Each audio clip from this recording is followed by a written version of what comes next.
Hola, muy buenos días.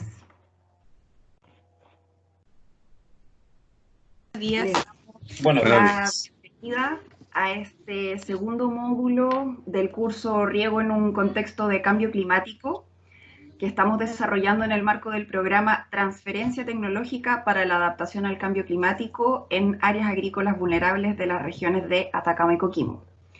Bueno, recordarles que este es un programa que está siendo impulsado por la Comisión Nacional de Riego y ejecutado por nosotros como consultora Aquasis. Este es ya nuestro segundo módulo. Esta semana vamos a tener a varios invitados, vamos a tener clases de lunes a viernes, todos los días a las 9 de la mañana. El módulo se titula Aspectos agronómicos ligados al riego.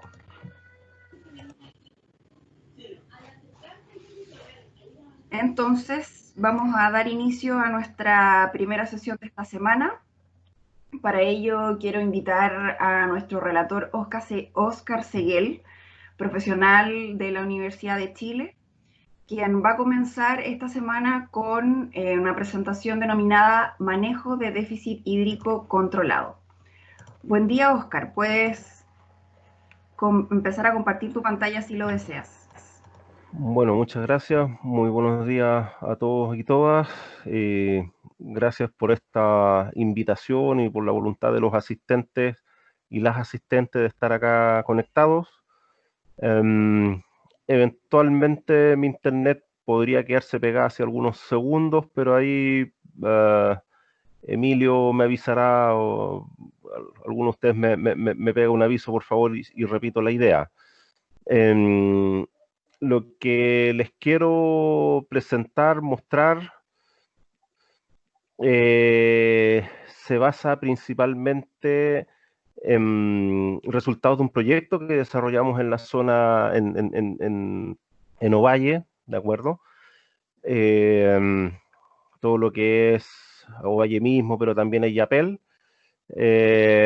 respecto a manejos del agua con una visión más amplia de lo que se enmarca el título ahí del programa. El título del programa es bien acotadito, ¿no es cierto? Pero yo quiero abarcar otros aspectos relacionados a lo que es el balance hídrico y que pueden eventualmente ayudar a hacer una mejor gestión del agua, no solamente cuando hay sequía, sino que cuando no la hay, como al parecer se deja ver esta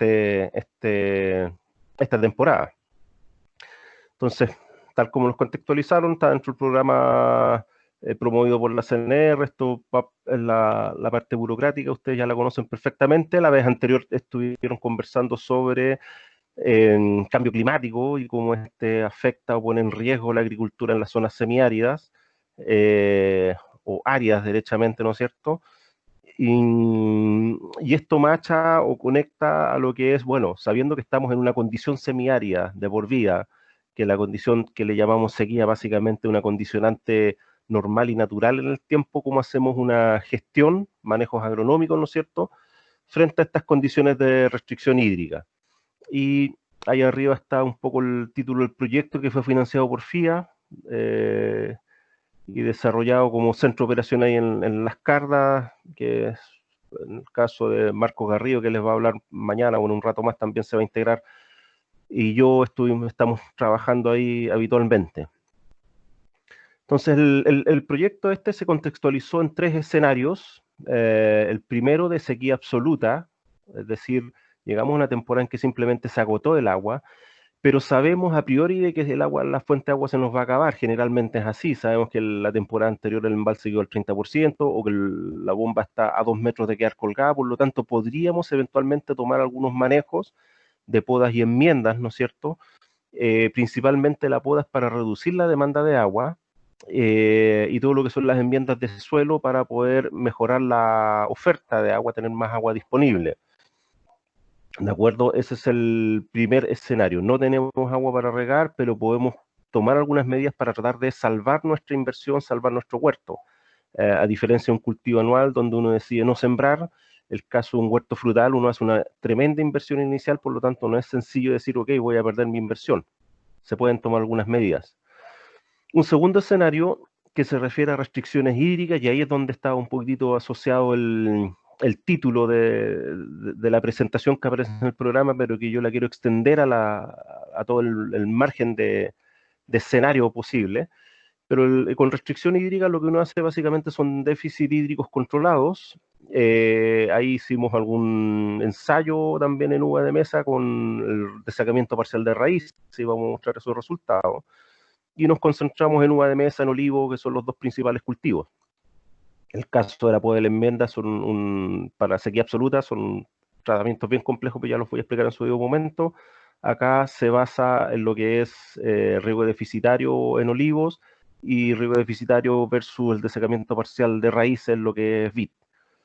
Y finalmente el tercer escenario al que uno se puede enfrentar es cuando tenemos disponibilidad de agua de riego. Este año pensemos que el embalse ya tiene suficiente cantidad como para pasar bien la temporada, tenemos una temporada que estamos tranquilos, vamos a pasarla bien y vamos a esperar la lluvia de la siguiente temporada, pero no significa que tengamos que regar mal, y por lo tanto hay que optimizar el riego a través de coberturas, a través de interacciones con la fisiología de la planta, ya sea con mallas, con bloqueadores solares, etcétera, que nos eviten o disminuyan las pérdidas innecesarias.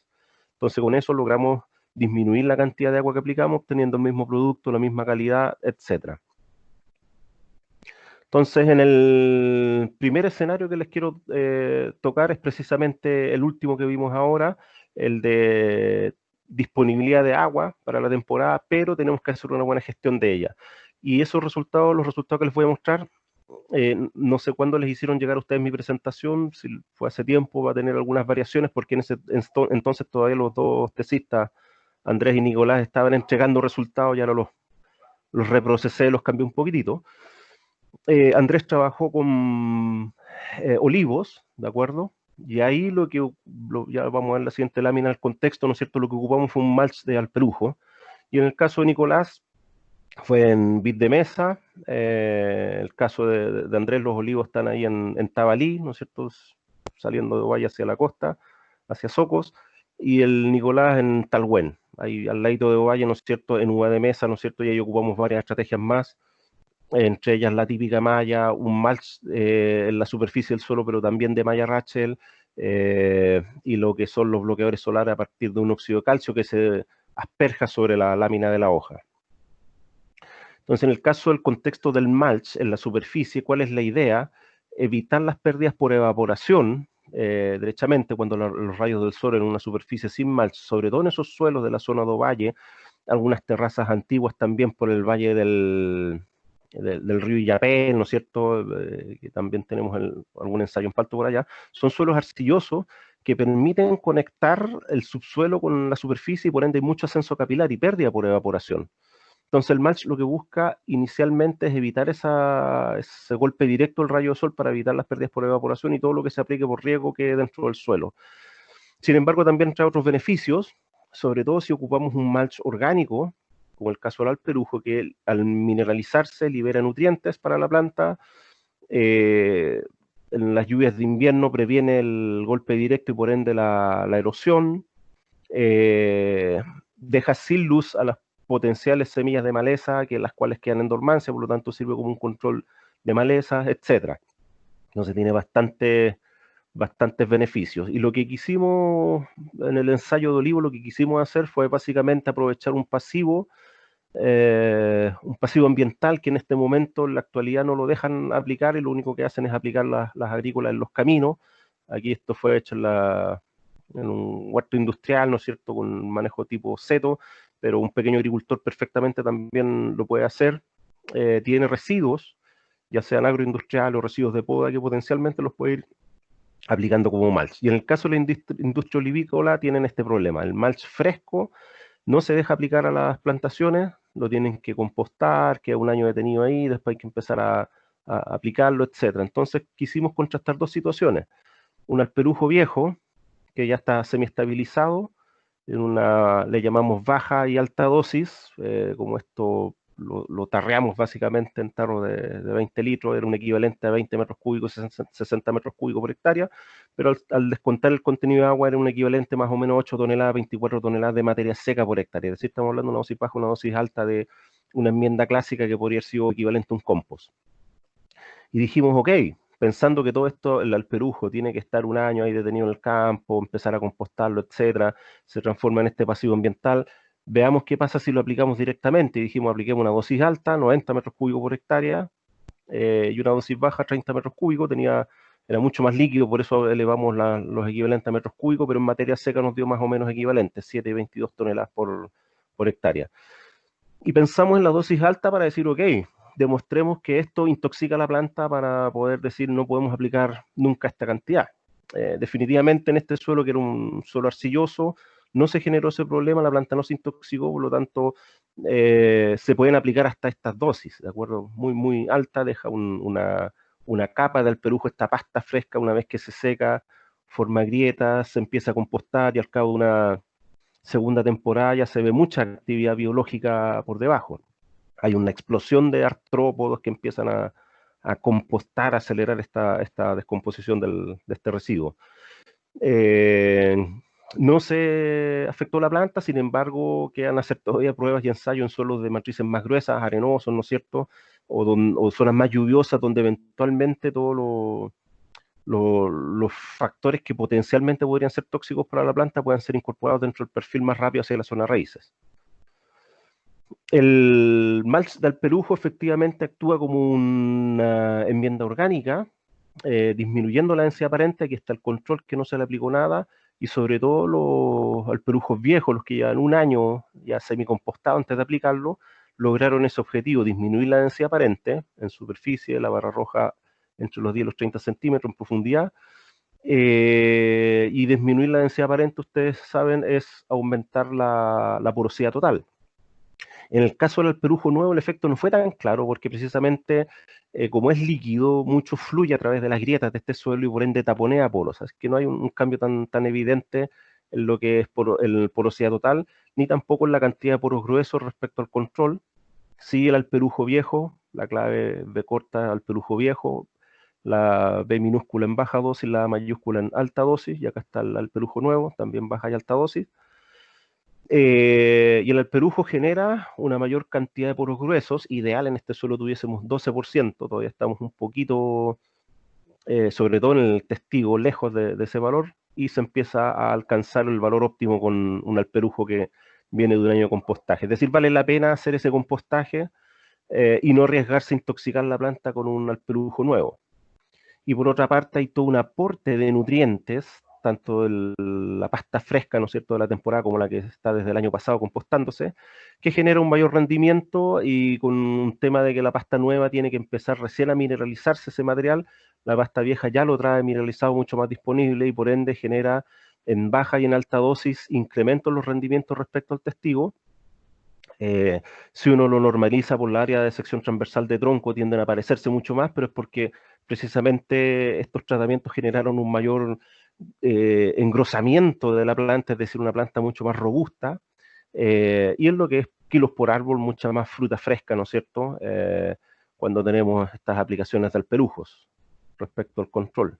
Estamos hablando aquí de poco más de 5 kilos contra casi o en torno a 7 kilos por planta, con la dosis más alta. Ahora, el objetivo de esto era ver qué pasa con el balance de agua, con el funcionamiento fisiológico de la planta, y en ambos ensayos, aquí está el de olivos, ¿no es cierto?, el perujo viejo en baja y alta dosis, nuevo en alta y baja y alta dosis, genera una disminución de la evaporación directa desde la superficie del suelo respecto al control. Ya les conversé, esta es una matriz arcillosa, entonces cada riego, si bien se riega por goteo, cada riego genera un bulbo de mojamiento amplio que provoca que la superficie quede húmeda y por ende el rayo solar día a día empieza a aumentar la evaporación, lo que se previene con una cobertura en superficie. ¿De acuerdo? Entonces se logra el objetivo en ese sentido, vamos a tener una gestión de la temporada con menos agua porque hay menos pérdidas. Para el caso de la vid, los tratamientos fueron obviamente un testigo. Este protector solar, que es un óxido de calcio que se aplica a la hoja, es una lámina blanca que impide el golpe de rayos de luz directo sobre la planta, aporta calcio que le da mayor resistencia o tolerancia a los estreses bióticos y abióticos. Así que presentaba otros beneficios anexos, y vamos a ver que igual los tiene. La clásica malla que queda por sobre el dosel, estamos hablando de la cuarta región, una zona que tiene mucha radiación solar, por lo tanto no es el factor limitante, podemos generar un cierto sombreamiento sin que la planta se afecte, y un mulch en la superficie, pero acá lo que ocupamos fue una malla Rachel negra puesta en la superficie que evitase el golpe de luz directo. Y estas dos últimas son las que generan un efecto más fuerte en disminuir la evaporación del suelo, desde el suelo, la evaporación directa.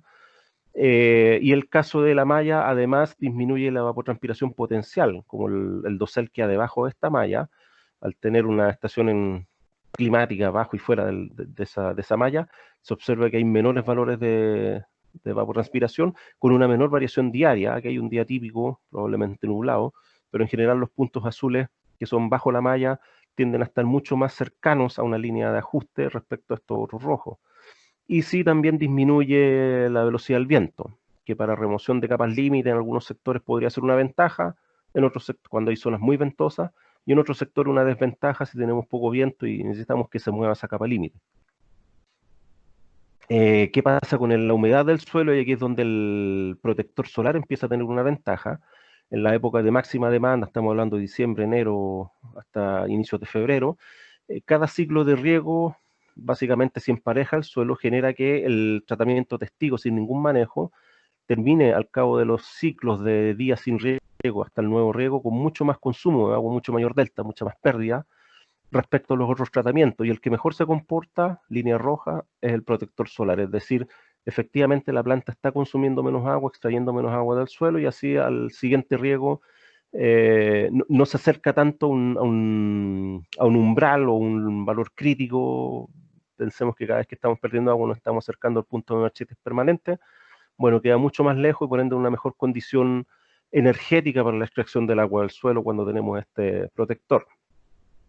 Y en el caso del crecimiento del brote, como la malla genera un sombreamiento, también genera un crecimiento mayor, ya que el brote está buscando luz, crece más respecto a los otros tratamientos. Entre paréntesis, entre estas dos fechas, 14-28 de febrero, la tasa de crecimiento en milímetros día. Entonces hay una mayor tasa de crecimiento, aunque ahí ya se estabiliza, que es un brote más largo, que también es capaz de sostener más carga, porque finalmente ya sean los kilos por árbol o la masa del racimo, kilos por árbol en el eje de la izquierda, masa por racimo en el eje de la derecha, cuando ocupamos esta malla generamos ese efecto. Ojo que esto es válido en el contexto de la cuarta región, suelos de mala calidad, mal estructurados, ya sea porque tienen matrices pedregosas, ya sea porque son con arcillas densas, por ende los parrones tienen bajo vigor, y una zona donde tenemos alta luminosidad, el poner la malla genera este efecto de mayor crecimiento de brote y por ende más fructificación o más carga con más rendimiento. Sin embargo, en las zonas más centro-sur, y ustedes yo sé que se concentran en las zonas semiáridas, pero si en algún momento intercambian la información con colegas de Santiago hacia el sur, los suelos son diferentes, el clima es diferente y por ende el problema muchas veces es el crecimiento excesivo vegetativo y una malla podría generar un efecto contraproducente en generar un exceso de sombra y por ende en este caso era una variedad red low, necesitamos que tome color, un exceso de sombreamiento no permite tomar color. Así que hay que tener cuidado con eso. Si pasamos a un segundo escenario, ya vimos cómo optimizar el agua cuando tenemos disponibilidad de agua. Pero cuando tenemos restricciones, oye, este año fue normal, el embalse está al 50%, por lo tanto hay que empezar a cuidar el agua, hacer restricciones hídricas, podemos usar desecamientos parciales de raíz o riegos deficitarios, ¿no es cierto? Este fue el trabajo del tesista Sebastián Munizaga, donde manejó un control con los riegos del productor, bien dados, bien regulados en base a los requerimientos de la planta, y un desecamiento parcial de raíces al 50% y un riego deficitario al 50%. ¿El desecamiento en qué consistió? Simplemente en ir cambiando de lado la manguera de riego, básicamente esta manguera después se cambia a la otra hilera, ¿no es cierto? Y desde la otra hilera llega acá para poder regar una zona que se secó. ¿Qué es lo que hace el desecamiento parcial de raíz? Estar humedeciendo en un lado y desecando en otro. El lado que se está desecando genera una señal que genera un cierre parcial de estomas, un ácido abscísico que genera un cierre parcial, pero la planta se ve por este lado bien hidratada, por lo tanto sigue generando un flujo de salida de agua, de intercambio de gas y por ende de asimilación de CO2, pero con el cierre parcial de estomas a un menor gasto de agua, respecto a un control que está permanentemente siendo regado y que por lo tanto pierde agua sin restricciones. Entonces acá el desecamiento se aplica a la mitad del riego, pero desde la pinta básicamente, fines de enero. La cosecha fue ya a fines de marzo, ¿no es cierto? Y el tratamiento se mantiene después de cosecha. Entonces, cuando uno evalúa el estrés que sufrió la planta, básicamente después de cosecha se mantiene bajo o empieza a decaer por un efecto de un tema de clima, ya la planta empieza a entrar en receso, pero tenemos que, evidentemente, el control que está bien regado se mantiene siempre por sobre los otros 2 tratamientos de restricción hídrica, y salvo algunas fechas puntuales no hay mayor diferencia. Sí se generan resultados interesantes en torno a 30 días de iniciado el ensayo, donde el desecamiento parcial de raíces anda ligeramente mejor que el riego deficitario o similar al control regado, manteniendo la conductancia estomática y la asimilación de CO2 de mejor forma. ¿De acuerdo? Ustedes ven este momento de acá. ¿Qué permite esto? Que estamos en una zona crítica. Aquí se empezó el ensayo en Pinta, por lo tanto estamos en pleno proceso de finalización de la fruta, que es fundamental para llegar con una fruta de buena calidad, fruta comercializable. Y de hecho, cargas por planta más o menos similares, con un poquitito más de variabilidad en el caso del control, se obtienen racimos más grandes cuando se hace un desecamiento parcial de raíces, con un rendimiento mayor respecto al control y obviamente al riego deficitario simple. Y con un ahorro de agua que puede ser equivalente a un 21% del agua de la temporada. Entonces, lo que clásicamente regalan los agricultores en la zona en estos tipos de suelos matrices finas, 9.000, un poco más metros cúbicos por hectárea, podemos reducirlo a 7.500, algunos casos en Chalinga en que los redujimos a 6.000 por ahí en un proyecto previo y se mantuvo el rendimiento. Y lo más importante, la valoración que se logra es la eficiencia de uso de agua, donde a nivel instantáneo, es decir, medido con una cámara, un IRGA, ¿no es cierto?, que se mide la fotosíntesis en el momento, no hay mayor diferencia, pero en una mirada de largo plazo, esto es una fotografía de cualquier día, en una mirada de largo plazo, el resultado final es que con el desecamiento parcial de raíces, que implica un trabajo extra, ¿no es cierto?, estar moviendo las líneas de riego, yo obtengo más kilos de fruta por cada metro cúbico que ocupé respecto al control, y eso implica ahorro de agua y valorización de mi fruta, de mi producto comercial. Así es que resulta interesante como manejo y siendo mejor que el riego deficitario. El riego deficitario genera un estrés permanente en la temporada que no genera un beneficio directo salvo ahorrar agua. Para el caso de un ensayo en olivos, también con esta vez solo riegos deficitarios, ¿de acuerdo? Este es el huerto tipo seto, en alta densidad, con una línea de goteo. Lo que se hizo fue aplicar déficit hídricos equivalentes al 50 y al 70% de lo que es la evapotranspiración del cultivo, básicamente bien monitoreado por el huerto y aplicado en este testigo que no tuvo restricción, y que en la temporada también implica entre un 21 y un 30% de ahorro de agua. Este déficit se aplica posterior al endurecimiento caroso, ¿de acuerdo? Hay toda una doble sigmoide en el crecimiento tanto de la oliva como de la uva, donde la primera etapa es muy crítica el estrés, porque la fruta se define el tamaño de la fruta en base a división celular, por lo tanto ahí no podemos aplicar estreses. Pero sí, una vez que ya logramos tener la cantidad de células en el fruto, aplicar cierto estrés, cierto nivel de estrés no es negativo. Y en este caso, bueno, el caso de la uva fue a partir de pinta, en este caso fue a partir de endurecimiento caroso. Lo que se logra en la temporada son, para los niveles crecientes de restricción de riego, 21 a 30% de ahorro de agua, y con tratamientos que responden muy bien al nivel de intensidad del estrés. El testigo, luego con 50% restricción, 70% restricción, ¿de acuerdo? Acá se produce una lluvia, un evento de precipitación en esa temporada y por ende las plantas nuevamente se elevan y se igualan, es decir, a pesar de estas diferencias en el estrés hídrico, estamos hablando de menos 1,5 megapascales, casi menos 2,3 megapascales, una vez que llueve, las plantas se igualan, es decir, la planta estaba sin problemas incluso a esa tensión. Y a nivel de rendimiento, sí, la restricción máxima, la del 70% de déficit, genera disminuciones en los rendimientos de fruta fresca y de aceite, con frutos más pequeños, si bien tuvo más carga frutal, es decir, la sequía lo que hace es hacerles sostener esa sequía extrema, sostener un fruto que se desecó y quedó ahí, pero quedó más incompleto, más pequeño, con un menor rendimiento total. respecto al tratamiento bien regado o al con restricción del 50%, que no tuvo diferencias con el testigo, y tampoco a nivel de rendimiento de aceite. Es decir, se puede hacer esa restricción posterior al endurecimiento caroso, ahorrando ese 21% de agua. No hay mayor diferencia en lo que es el porcentaje de aceite, no se compromete la producción de aceite, ya sea que sea para fruta fresca o aceite, igual influye en lo que es la aceptación de un consumidor, y con una mayor eficiencia de agua. Nuevamente, 3,24 kilos de fruta por metro cúbico de agua, no así en aceite, pero igual empieza a marcar una tendencia, no hay diferencias estadísticas acá significativas, pero empieza a marcar la tendencia. Pero lo importante es que hay una valorización de la fruta, con menos metros cúbicos, 21% menos, logro mayor cantidad de fruta en términos relativos, ¿no es cierto?, como eficiencia de uso de tipo agronómica. Y el tercer escenario, y aquí ya lo trabajamos tanto en vid como en olivos como en paltos, ¿de acuerdo? Fue cuando en la temporada nos damos cuenta que en realidad por fiados, por querer regar toda nuestra superficie, no vamos a terminar la temporada y vamos a entrar en un periodo de sequía. O derechamente a principio sabíamos que no íbamos a lograr salvar todo y hay que tomar las opciones. Bueno, concentramos nuestro poco riego en la mitad de mi huerto y pierdo la otra mitad, o trato de salvar mi huerto entero para la temporada siguiente.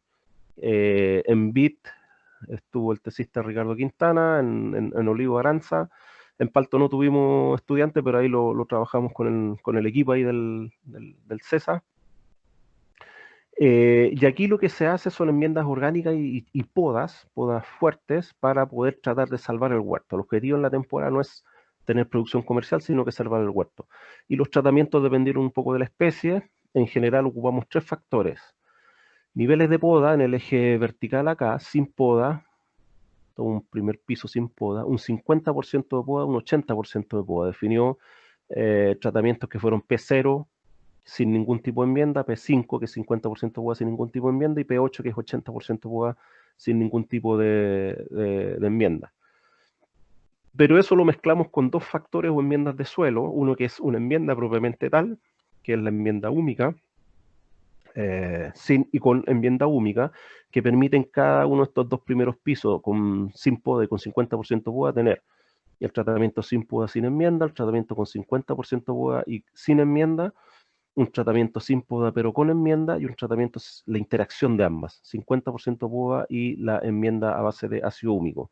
Y el otro factor que se ocupó en olivos y en uva, ahí fue una uva vinífera, fue unos activadores biológicos, unas bacterias fijadoras de nitrógeno que también generan una mayor exploración de raíces, y los factores eran sin y con, que permiten tener también la conjunción de las mezclas con, bueno, en este caso era solo con las plantas sin poda, y tenemos sí una interacción entre la bacteria, el ácido húmico, en una planta que no está podada, ¿de acuerdo? El factor bacteria no se aplicó en palto, pero en cambio allí se estableció un tratamiento de una poda muy severa, en que también conjugamos sin poda de suelo, sin enmienda de suelo y con una enmienda de suelo, en este caso la enmienda húmica. Voy a mostrar resultados con los tratamientos principales y ahí los vamos explicando. Cuando se hace una aplicación de una enmienda orgánica, lo que se busca es mejorar la condición de suelo que favorezca la exploración radical y por ende el acceso hacia otras zonas de humedad. Este es el ensayo que se hizo en Illapel, ¿no es cierto?, con los paltos, están en camellones, con una pendiente en torno al 10-15%, y los niveles de poda fueron una planta entera, ¿no es cierto?, sin podar, es decir, mantiene toda su demanda y su biomasa evapotranspirando, lo que es fatal cuando no hay riego. Una poda intermedia que deja algo de biomasa para poder decir quiero recuperarme rápido en mi sistema productivo, por ende lo voy a dejar algo de follaje, y una poda severa que el agricultor básicamente la hace a tocón, nosotros dejamos algunas hojas para poder ir midiendo los parámetros fisiológicos. Esto obviamente con sus repeticiones dentro del ensayo, etcétera. Cuando uno analiza el efecto de la enmienda, efectivamente el TH, que es el tratamiento con ácido húmico, genera una mayor cantidad de poros gruesos que permiten generar una oxigenación hacia el sistema de raíces y por ende una condición fundamental para la exploración radical. Y en el caso del palto, que es sensible al déficit de oxígeno, al menos un 15% sería un valor ideal y aquí lo estamos casi completando respecto al testigo, que mejoró de todas maneras respecto a la condición original, pero es producto del secado. El secado genera contracción, nuevamente el suelo es medio arcilloso, contracción con formación de grietas y por ende en forma artificial por secado se generan grietas en el testigo, pero mucho más estable esa porosidad cuando es con ácido húmido. Y también se refleja en una menor resistencia mecánica. Las barras naranjas en profundidad son la fuerza que tiene que hacer la raíz para crecer respecto al testigo. El tener que hacer menor esfuerzo implica una mayor potencialidad en el desarrollo radical y exploración radical.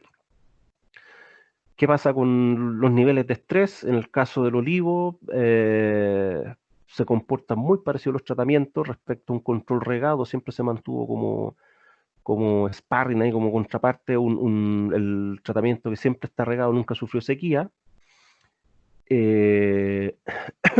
Aquí la idea fue preparar el suelo, prepararse con poda, hacer estos manejos, por ejemplo, las aplicaciones de enmienda en diciembre, las podas en enero, inmediatamente después de la poda parte la sequía. Son más o menos los 3 cultivos, obviamente en palto va todo un poco más adelantado. Y cuando hacemos ese manejo, una poda intermedia, 50% poda con una aplicación de ácido húmico, en la que ya avanzada la temporada de sequía se empieza a mantener por sobre el resto de los tratamientos y más cercano al control regado. De hecho, una vez que llueve, las plantas se recuperan bien, todos los casos se recuperan bien.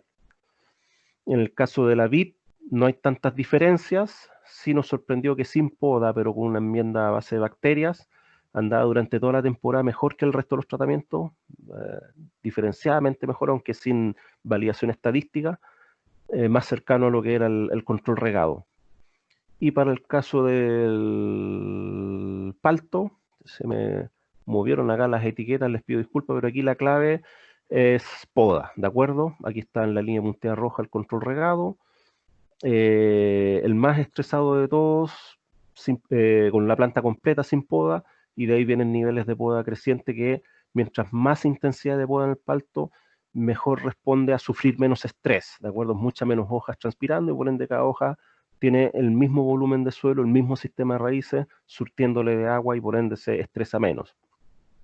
Y eso en algún punto crítico, 100 días de sequía, puede algún tratamiento ser mucho más parecido al control regado, lo que es crucial.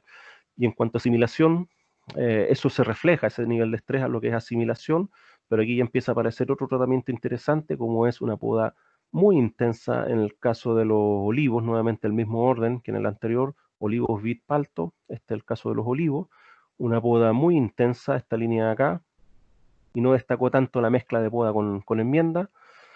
En el caso de la vid, sí empieza a destacar nuevamente la poda muy intensa, pero también el tratamiento de poda intermedia con el ácido húmico.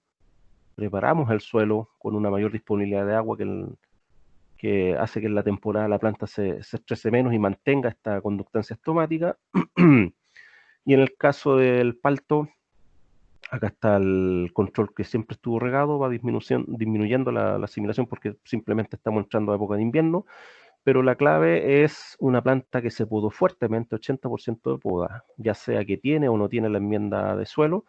Inicialmente tiene una baja conductancia, las plantas entran en un estado de colapso porque eran plantas que por lo general estaban sombreadas y repentinamente las pusimos a todo sol, esas hojas, y por ende al principio no reaccionan, pero rápidamente se recuperan y son capaces dentro de la temporada, sin riego, empezar a hacer una asimilación, es decir, a construir nueva vegetación y rápidamente hay un rebrote que cuando hicimos podas intermedias o simplemente no se hicieron podas. Las líneas azules acá de estos círculos son plantas sin podas, ya sea que tienen o no enmiendas orgánicas, la enmienda de suelo aquí no es factor relevante para el caso de paltos, pero sí lo es el factor poda.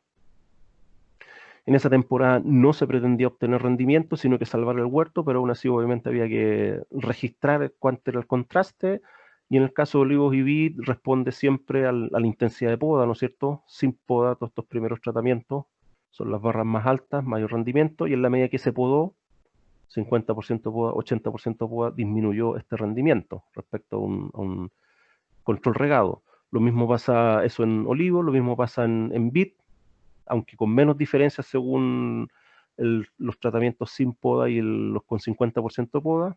Esos son mucho más similares entre sí, diferenciados con la poda intensa de 80% y bastante menores al riego.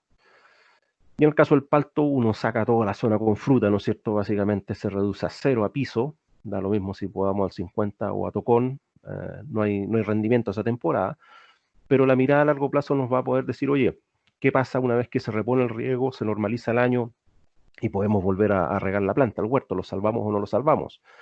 En una primera mirada, el rendimiento de la temporada respecto al regado, uno podría decir, oye, hay manejos que son catastróficos. Bajamos un 74% del rendimiento respecto al que no se podó ni se aplicó ninguna enmienda. Ese logró tener 11 toneladas por hectárea respecto al regado de 17 toneladas por hectárea, pero el que podamos, el 80% llegó a 2,8 toneladas.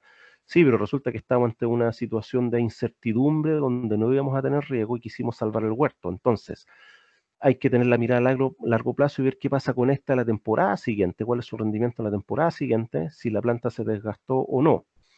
Esto en el caso de los olivos, el caso de los paltos, es interesante ver cómo una aplicación de ácido húmico sin poda incluso mejora la condición de la planta que no tuvo poda ni tuvo enmienda orgánica, pero nuevamente, ¿qué pasa con este rendimiento, este tratamiento la temporada siguiente, una vez que reponemos el riego? ¿De acuerdo? Y respecto al que se dejó de regar y no tuvo enmienda orgánica, con respecto al riego, 300% más alto con riego, ahí se ve el efecto sobre el rendimiento. Y acá está el ensayo en bit dentro de la misma temporada, ¿no es cierto? Reducciones que son menos fuertes que en el caso de los otros dos frutales, incluso algunas ganancias, 3 a 5% más de rendimiento respecto al testigo, con una fuerte caída, por ejemplo, en 27% en el que tiene 50% de poda y una enmienda orgánica, pero en la siguiente temporada, una vez que se repone el riego, y aquí lamentablemente justo vino un año off en el huerto de olivos, es que no tuvimos esos resultados, pero sí resulta interesante que una poda fuerte con ácido húmico generó una mejor recuperación de la planta cuando la comparamos contra esta vez el que siempre se mantuvo regado, que está llegando a 22 toneladas, una planta que le hicimos una poda tocón, pero además preparamos el suelo para favorecer el almacenamiento, la exploración radical, tiene 18 toneladas por hectárea de rendimiento respecto a los demás que siempre siguen perdiendo rendimiento. Y aquellas que se veía, oye, como tuve buen rendimiento esa temporada de la sequía, el tratamiento sin poda, sin enmienda, al año siguiente se cae, 83% menos de rendimiento, 3,7 toneladas por hectárea. O sea, la planta queda muy, muy desgastada. Por ende, vale la pena hacer ciertos manejos para favorecer la recuperación productiva y por ende la longevidad de la planta.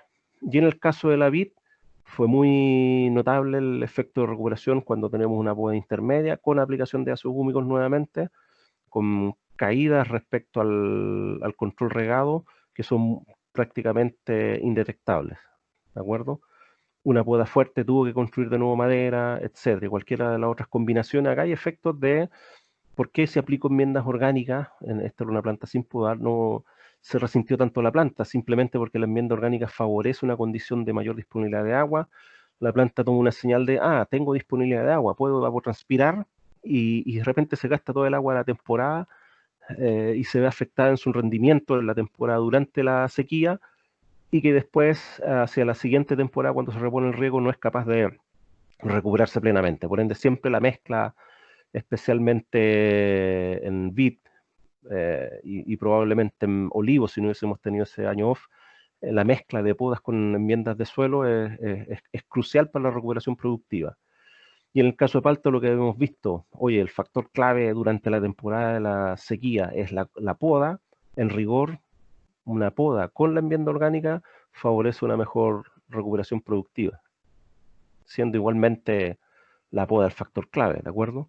Entonces eso era lo que les quería hablar de esta primera sesión de día lunes con los resultados de este proyecto, y ahí están los logos CNR que siempre los piden ahí. Sí, muy bien, Oscar. Muchas gracias por tu presentación. Gracias a ustedes. Muy interesante. Damos entonces por finalizada esta sesión donde vimos temas de manejo de déficit hídrico controlado y los esperamos nuevamente mañana a las 9 de la mañana. Que estén muy bien.